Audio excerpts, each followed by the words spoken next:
nii, esimene tiim on rajal, nagu näete. Siis padrunikassidest enne kinni võtta ei või, kui start on öeldud. Siin on nüüd refi rebimist kõvasti. Ref tuleb kaelasse võtta ja sellega siis edasi joosta, kuni köis on pingule tõmmatud.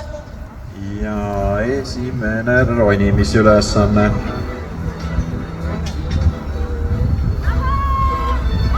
Tundub, et kummagil võistlejal probleemi ei olnud. Nüüd rõngad. Üks asi on kiirus, aga tegelikult loeb ikkagi vastupidavus. Et kiirus on väga oluline, aga vastupidavus on samuti väga oluline. Nii. Monkey bar. Ja siin peaks siis tulema nais- ja meesvõistleja vahe sisse, et tuleb vähem kordi keerata rehvi ümber.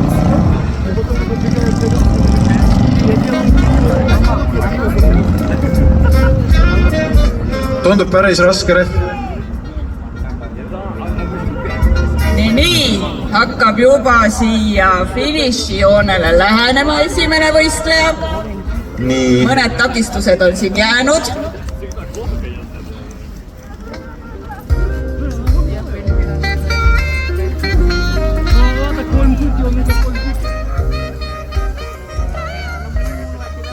Ma näen juba, et stardipositsioonil on järgmised tiimiliikmed valmis. Kui kuuled kellukest? Ja läks, nagu näha.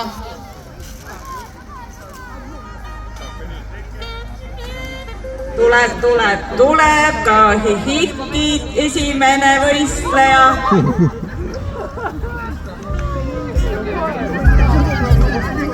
Väga tubli. Nii, teine set võistlejaid on peal.